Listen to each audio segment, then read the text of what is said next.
Hello, good evening. Welcome to Camnet Television Main News. My name is Jeffrey Ziambo to present the top stories in the news tonight. Court instructs bailiffs to seize former Minister CHITOTELA'S assets over unpaid debt. TIZ slams forfeiture-based convictions as ineffective in corruption fight. The DEC officers acted lawfully in MBAYA'S arrests in ceased government. In international news, Mali's political parties appeal to Supreme Court. And in sports news, Liverpool opened negotiations with FEYENOORD about possibility of hiring DUTCHMAN as new manager. These are more stories coming up shortly after the break. Enjoy the benefits of an instant loan with us ranging from 1,000 kwacha to 750,000 kwacha paid express once collateral is viewed, valued and verified. Call us on 0763 595 359 or 0779 432 993. Classified Financial Express, here as your financial friend.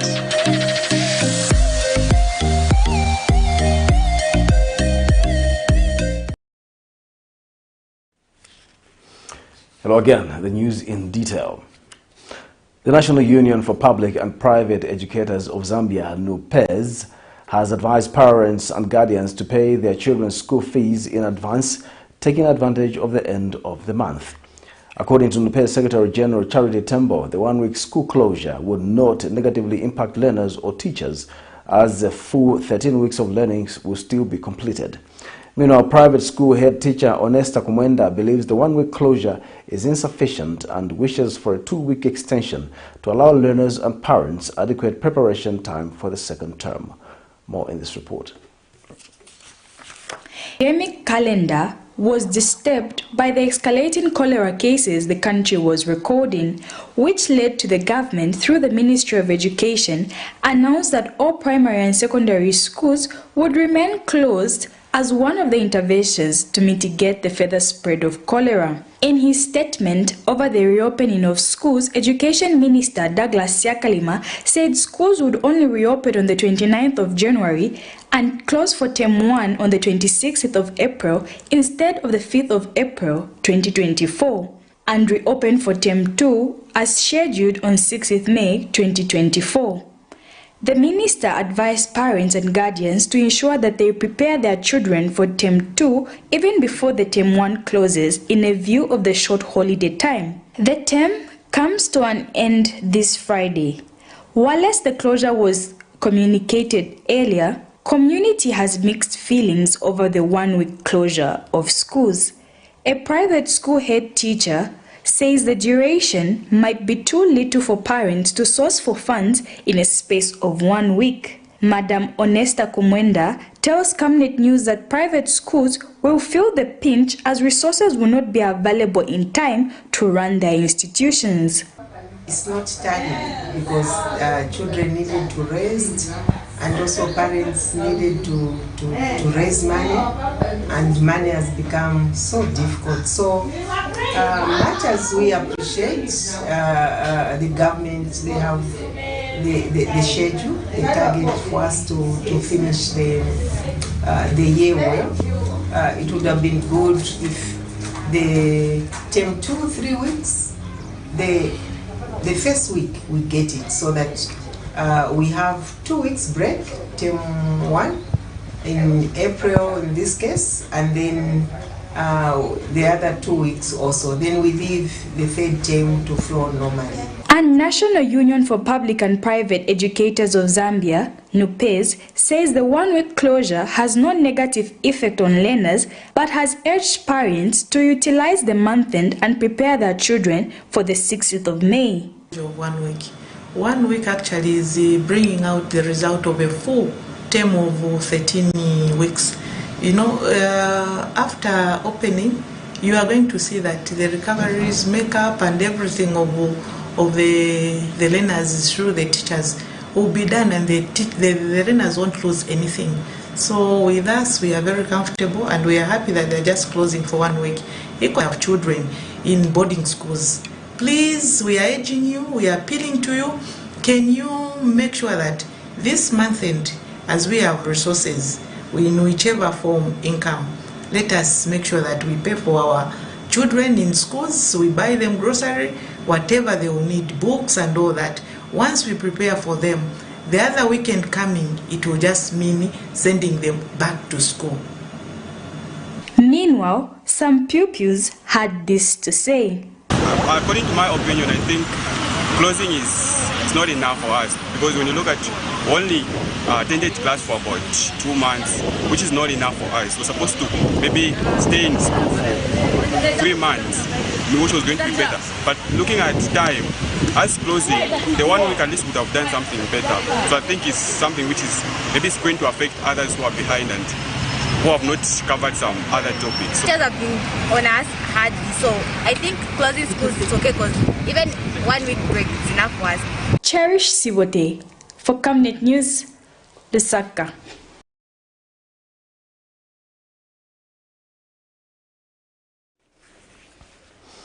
Transparency International Zambia (TIZ) has urged law enforcement agencies to be systematic in their approach against the fight on corruption in the country. In an interview with Camnet News, TIZ Acting Executive Director Raymond Mutale has described the forfeiture-based convictions as an ineffective way of combating corruption, as it compromises the call for accountability. Mr. Mutale adds that perpetrators, regardless of their status, should be criminally liable to the law, as opposed to putting cases of high-profile individuals under the bridge. Recently, former Konkola copper mine KCM provisional liquidator Milingo Lungu forfeited to the state $24 million following a consent judgment brokered between him and the state. Here's a report. Since time immemorial, corruption has continued to be among the most pressing concerns in the governance of any country's national affairs. With individuals placed in influential positions forgetting their oath to public service, cases have become rampant in many countries as some unscrupulous individuals seek to enrich themselves at the expense of citizens, and sadly, Zambia is not an exception to this vice. While corruption seemingly has become invisible to the naked eye under the UPND administration, the public and notable stakeholders have raised concerns at how some cases that have pointed to corruption in the country have been handled. Recently, former Konkola Copper Mines KCM provisional liquidator Milingo Lungu forfeited to the state $24 million United States following a consent reached between him and the state. This case, among other high-profile cases, have raised concern with the Transparency International Zambia, describing the employed method of forfeiture-based convictions as ineffective in the fight against corruption. Speaking to Camnet News, TIZ Acting Executive Director Raymond Mutale has urged law enforcement agencies in the country to be systematic in their approach to fighting corruption. We were excited to see a number of high-profile people pursued by government, but 3 years down the line, the question we ask is what is happening? We've not secured a single conviction. That should tell you the challenge that is there, but also it should tell you something as to whether we are investing correctly in these issues. Mr. Mutale has further called for people implicated in any illegality, regardless of their status in society, to be convicted in an effort to bring sanity and accountability in the handling of national affairs. The proceeds that they have, or the assets that they have, then a lot of questions arise, and most of the questions point to criminality. And we would have loved to see that government takes a comprehensive approach where, yes, they forfeit these assets, but also they make the perpetrators or the people found wanting accountable by ensuring that they are criminally liable and they face the law. If found guilty, they are actually sanctioned. Because that way then you are sending a correct message to the general public in terms of what happens to a person who does not follow the law, a person that involves themselves in criminality. Chanda Mwango for Camnet News in Lusaka.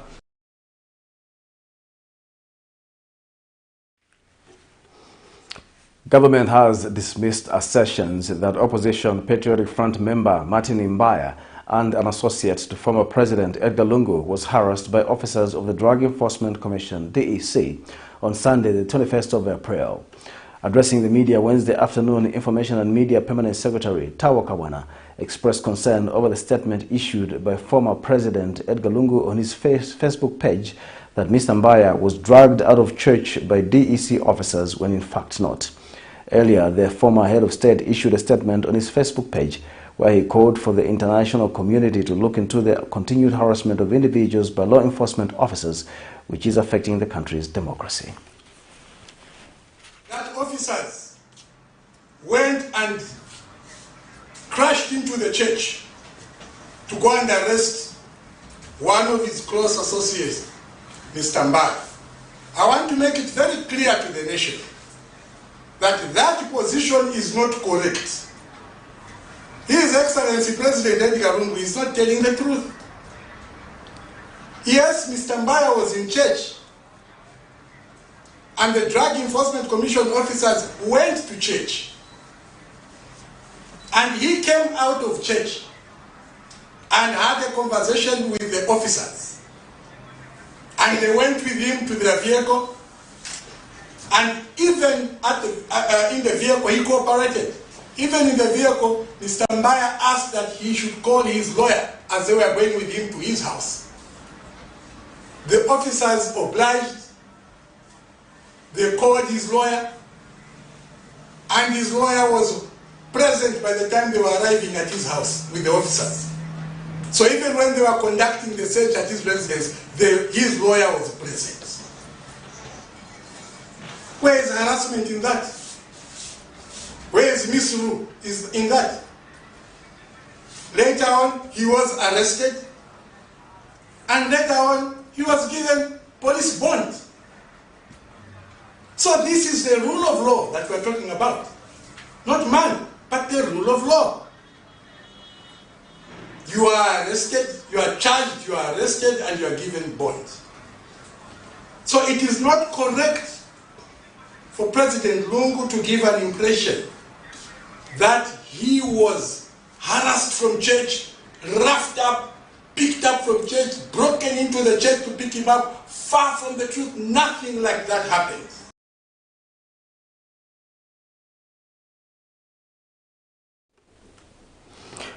Energy expert engineer Boniface Zulu has urged ZESCO to increase its power importations to cushion the loss incurred in the exportation of power to other countries owing to the legally binding power purchasing agreements. This follows concerns raised by the public on the power utility companies continuing to export power to other countries despite facing a deficit induced by the drought. In an interview with Camnet News, Engineer Zulu explains that the 700 megawatts power deficit the country is experiencing can only be cushioned if ZESCO imports more power and not necessarily cutting exports as it is not legally possible. He adds that the country going forward should invest in alternative sources of energy across the country to avoid such repercussions, especially having been a victim of a shortfall of power. ZESCO has signed PPAs, which are power purchasing agreements with these countries, and these are legally binding and not easily, you can't easily bleach them, otherwise you'll be liable to penalties, and those penalties will be heavier than, will be costly on the country itself, because now we'll have to go to court, ZESCO will have to go to court, which means that the revenue that they need to maintain those systems, as well as bring in new systems, that money will be diverted to penalties, which will also not be a very good look for the country in the long run, because you have to also remember that Zambia is is a member of the Southern Power Pool, which of course we are supposed to contribute power to other countries, as well as other countries also contribute power. The same thing that we are also importing power around approximately around 260 megawatts from Mozambique is imported into the country using the Southern Power Pool. So even Zambia, even Mozambique contributes. So it's not possible just to bleach those contracts because it will actually carry a lot of heavy penalties. Of course, it's a bitter pill for ordinary Zambians to swallow, but this is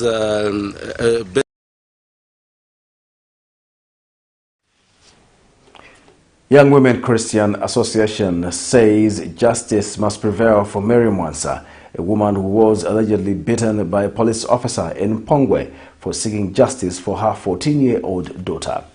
In an interview, YWCA President Patricia Mubanga says it is disturbing that the police is at the center of such uncalled for actions. Mrs. Mubanga asked that the association sheltered Mrs. Mwansa and her 2 children for 5 days, but due to the incident occurring in Pongwe, the matter has transferred to the one-stop center in Mpongwe. The video in question and the woman in this video was sheltered by YWCA. Her and her daughter and the son were sheltered by YWCA for about 5 days.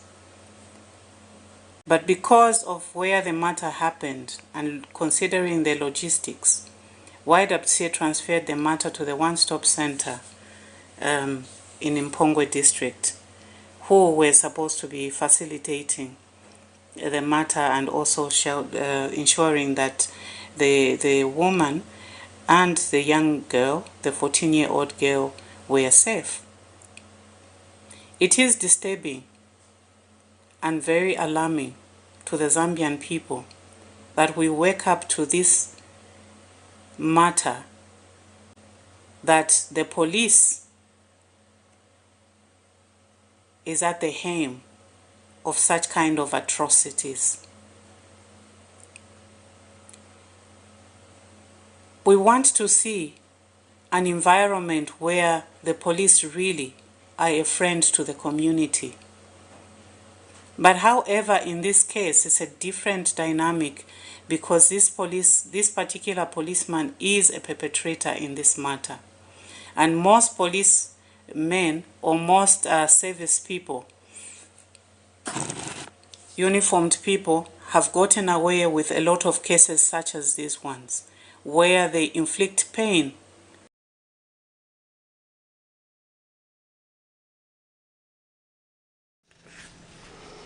The Lusaka Magistrate Court has adjourned the matter in which former President Edgar Lungu's Special Assistant for Politics, Kaa Zulu, is facing 2 counts of failing to appear before the nearest immigration officer and failing to surrender a diplomatic passport. This is after 11 months from the time a bench warrant was issued against the accused, who is reportedly out of the country. In June last year, Magistrate Sylvia Munyinya issued a bench warrant against Mr. Zulu for missing court sessions. However, when the matter came up, the accused arresting officer was absent as he is unwell, and the surety, Chilui Member of Parliament, was not present, leading to the adjournment. Details in this report. Fugitive former President Edgar Lungu's Special Assistant for Politics, Kaa Zulu, who is facing 2 counts of failing to appear before the nearest immigration officer and failing to surrender a diplomatic passport before the Lusaka Magistrate Court, has in 11 months failed to avail himself before the court, even with the effecting of a bench warrant of arrest in June 2023. When the matter came up, the accused arresting officer was absent as he is unwell, and the sureties were not present before the court, leading to the adjournment of the case. In June last year, Lusaka Principal Magistrate Sylvia Munyinya issued a bench warrant against Mr. Zulu for missing court sessions, which has become a perpetual situation as the accused is nowhere to be seen. Last year, pressure mounted on Chilui Member of Parliament Mulenga Fube and Lumezi lawmaker Munia Zulu, who are the sureties, as they failed to present the accused before court, but promised that progress was being made to fish the accused before court. In the previous sitting, the Lusaka Principal Magistrate Sylvia Munyinya wondered why the entire state would fail to find Kaa Zulu with the machinery it has. In this matter, Kaa Zulu is charged with 2 counts of failing to appear before the nearest immigration officer and failing to surrender a diplomatic passport, contrary to the laws of Zambia. As the accused remains on the run, the matter stands adjourned. Nelson Zulu for Camnet News, Lusaka.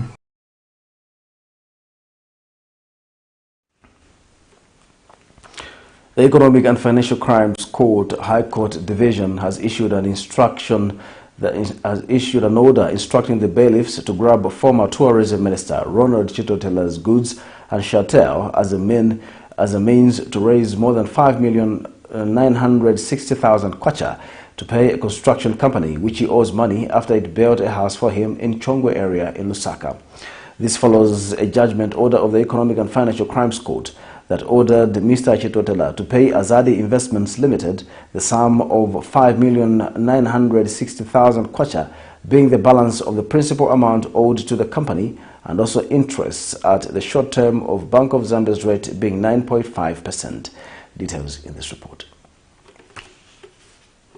The Economic and Financial Crimes Court High Court Division has issued a writ of FORFEITURE, which means an order instructing the bailiffs to grab former Tourism Minister Ronald CHITOTELA'S goods and chattel in a bid to raise more than 5,900,000 kwacha to pay a construction company which he owes money after it built a house for him in Chongwe area of Lusaka province.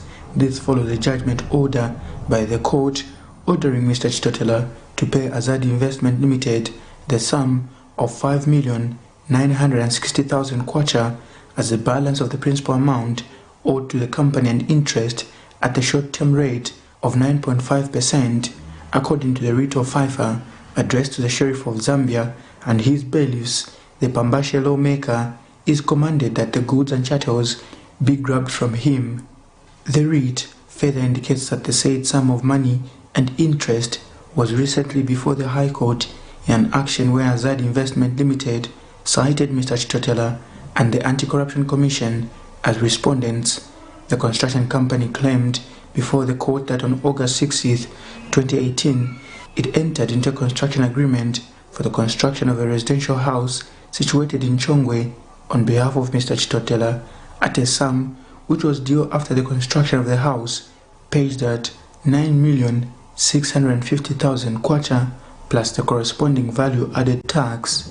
But the construction company submits that the Patriotic Front Pambashe lawmaker only paid 3,150,000 kwacha, while the balance of 6,500,000 and the corresponding VAT remained unpaid, and no reason was furnished to it by Mr. CHITOTELA for failure to pay the balance. However, the court, in its judgment, ordered Mr. CHITOTELA to pay the construction company together with certain costs which may be taxed and allowed by the taxing master of the court at the sum to be taxed. Nelson Zulu for Camnet News, Lusaka. This is Camnet Television Main News. We'll take a break. Join us for more news shortly after the break. Are you looking for a reliable and efficient courier company with international standards? Then let UBZ Courier, your trusted partner in swift and secure deliveries, be your ultimate choice. Whether it's a small package or a hefty consignment, UBZ Courier handles it all, locally and internationally. Our modern call center ensures personalized attention for every client. For seamless deliveries within Zambia and beyond, trust UBZ Courier. Call us now on +260 763 062 680 or visit us at plot number 15 Mwapona Road, Woodlands, Lusaka, Zambia. UBZ Courier, a world-class brand that can be trusted. Potatoes, the unsung heroes of flavor. From crispy chips to creamy mash, potatoes are the versatile superstars of your kitchen. Grown with love by our dedicated workforce drawn from around the community of Palavana. Savenda Farm's commitment is to see to it that we have potatoes that are grown right, healthy, big and tasty. For that quick fix or big celebration or that meal that brings family together, top chefs rely on the Savenda potato to create culinary masterpieces. And for others, it's that icebreaker to a delightful conversation. So, embrace the magic of Savenda potatoes. They're not just a side dish, they're the heart and soul of your kitchen. Savenda, save nations, develop Africa.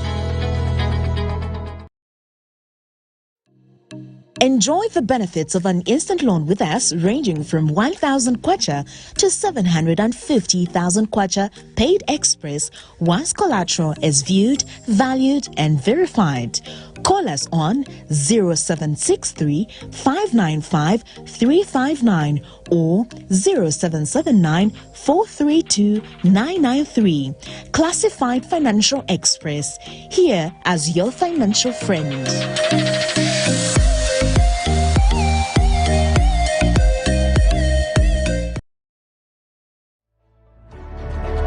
Water is life. Each drop counts and each must be cherished. Our tried and tested product meets all international standards. With our smart drip technology, we aim to deliver precision irrigation designed to reduce blockage and wastage, ensuring a high yield. Renglow, your smart irrigation partner.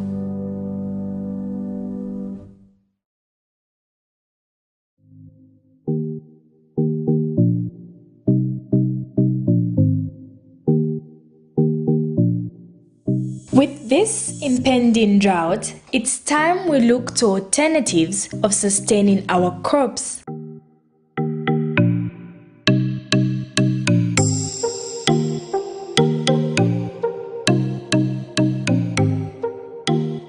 We as ISDP are promoting irrigation and water harvesting as the solution to challenges posed by climate change.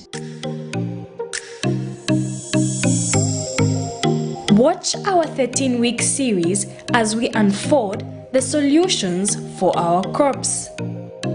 Catch us every Monday at 2040 hours, repeats every Tuesday at 1910.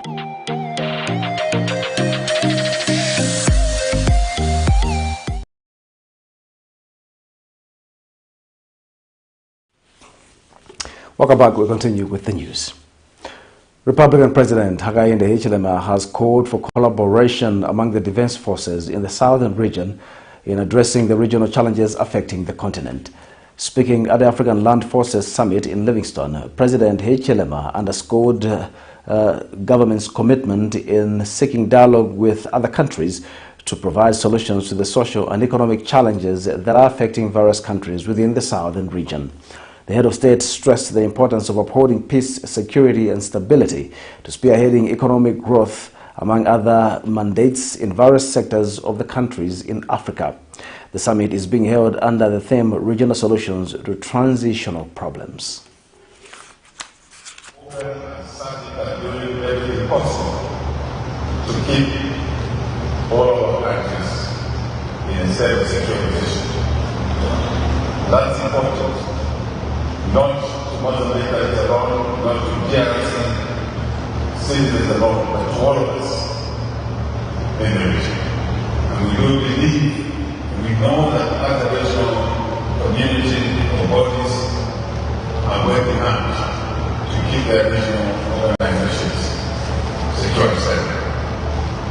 In Africa, we will have a chance in that to be safe.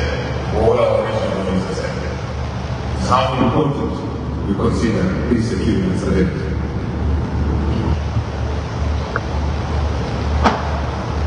Collaboration is important, very important.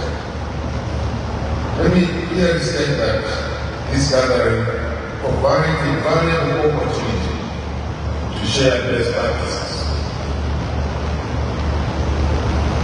Best practices on how we can collectively foster peace across our various regions. This is extremely important because sometimes if we have no issues in our country, we begin to feel that our responsibility ends there.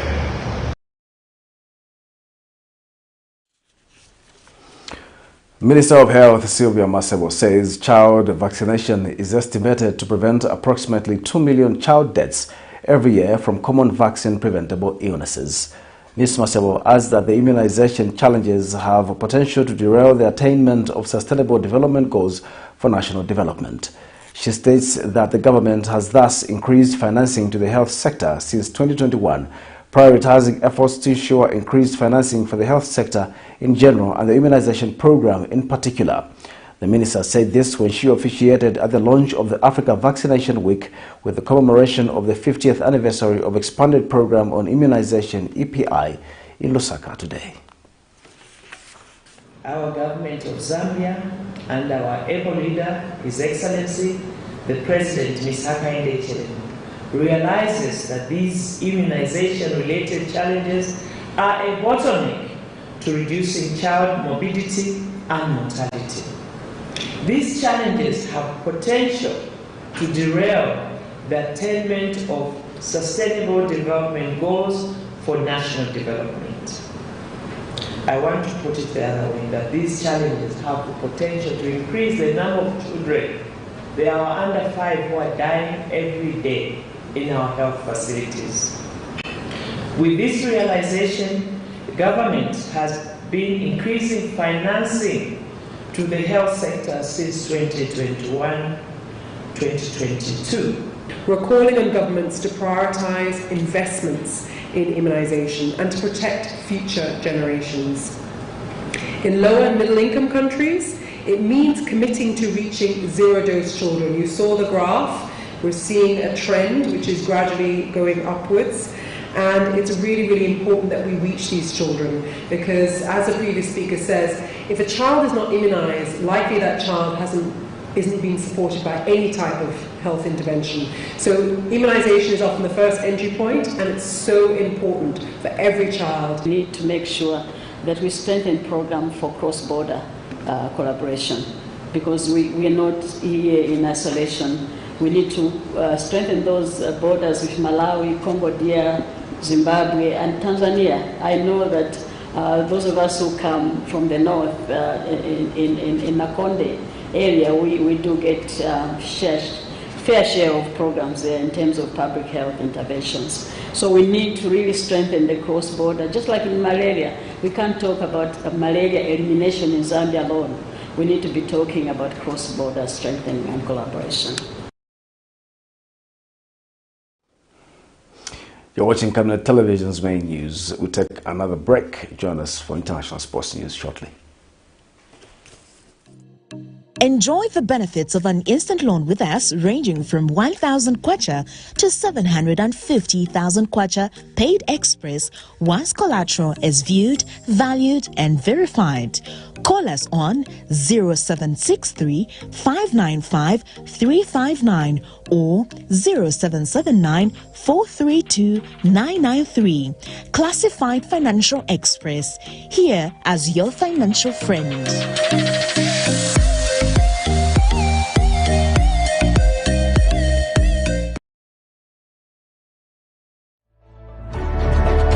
Water is life.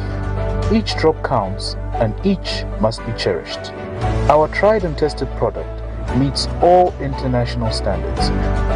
With our smart drip technology, we aim to deliver precision irrigation designed to reduce blockage and wastage, ensuring a high yield. RenGlow, your smart irrigation partner.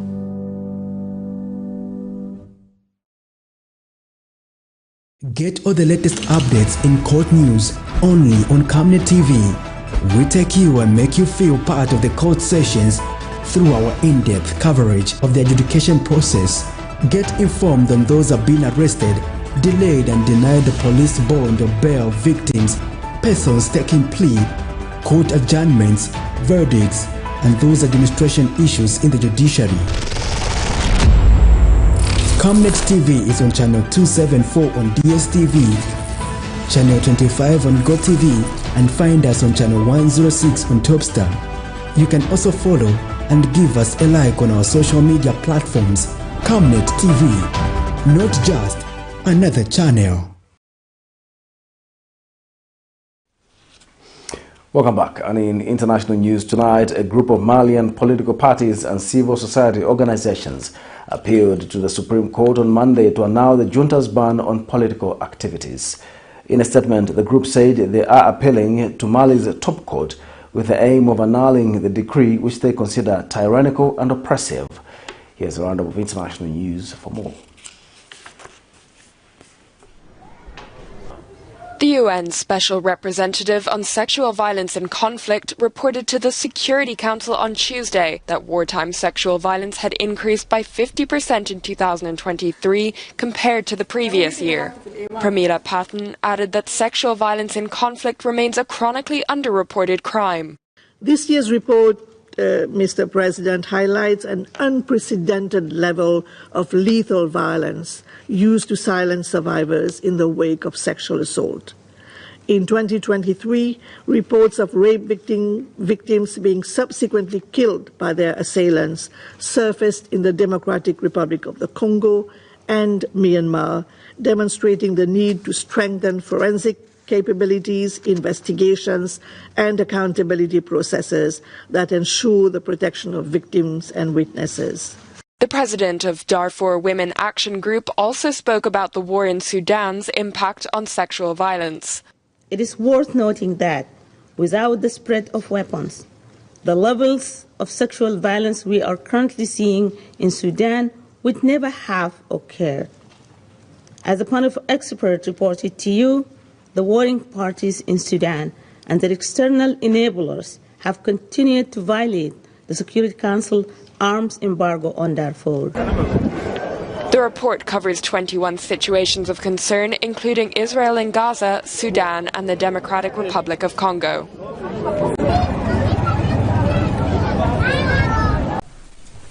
Talks with Niger on withdrawing the more than 1,000 American troops stationed in the country is progressing. On Tuesday, both parties gave the confirmation amid the decision of the Nigerian government last month to end military cooperation agreement with Washington. Nigerian government in We can confirm that discussions have begun between the United States and Niger for the orderly withdrawal of U.S. forces from the country. In the near future, the Department of Defense will provide a small delegation from the Pentagon and U.S. Africa Command to participate in those discussions. Through 2 bases in Niger, the U.S. has over the past decade performed counterterrorism and global security operations against ISIS and Al-Qaeda in the West African region. We'll continue to work with regional partners to address how best to ensure that we can continue to do the kinds of things we do to not only protect our national interests, but also look at the collective security of regional partners. The withdrawal of U.S. troops was seen as inevitable after the arrival of 100 Russian soldiers in the Sahelian nation earlier this month. There have also been mass protests across the capital, Niamey, calling for the U.S. troops to leave. The Supreme Court in Mali has been asked to annul the ruling junta's ban on political activities by a group of more than 80 political parties and civil society organizations in an appeal on Monday. Formed on March 31st, the groups had demanded a return to constitutional order by holding presidential elections as soon as possible. In an apparent response, Malian authorities suspended all political activities on April 10th. The groups opposed to the ban said in a statement on Monday that they consider it tyrannical and oppressive. The West African country has been under military rule since a coup in 2020, followed by a second one in 2021. The transitional government had promised to restore civilian rule by March 2024 after elections in February this year. However, the authorities announced in September that they would postpone elections indefinitely.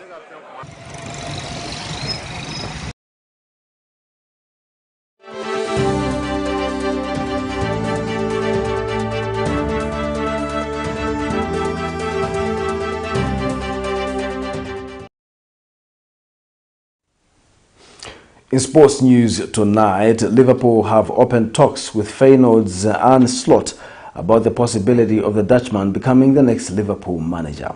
According to Sky Sports, Slot has started negotiations with Liverpool after it was reported on Tuesday that the 45-year-old had emerged as a frontrunner to replace Jurgen Klopp at Anfield. Discussions are believed to be in the early stages, but the expectation is that if Slot is keen on the job, negotiations between the manager and the club will move quickly. Slot may already be familiar with some Premier League followers, as he was heavily linked with Tottenham last summer before Ange Postecoglou became the preferred choice. To end Camnet Television News tonight, the headlines once again. Court instructs bailiffs to seize former Minister CHITOTELA'S assets over unpaid debt. TZ slams forfeiture-based convictions as ineffective in corruption fight. DEC officers acted lawfully in MBAYA'S arrests, insists government. In international news, Mali's political parties appeal to Supreme Court. And in sports news, Liverpool opened negotiations with FEYENOORD about possibility of hiring Dutchman as new manager. Our Camnet verse of the day is coming from the book of Luke 12, verse 15. And he said unto them, Take heed and beware of covetousness, for a man's life consisteth not in the abundance of the things which he possesseth. I'm Jeffrey Ziambo. Thank you for watching Camnet Television Main News. Good night.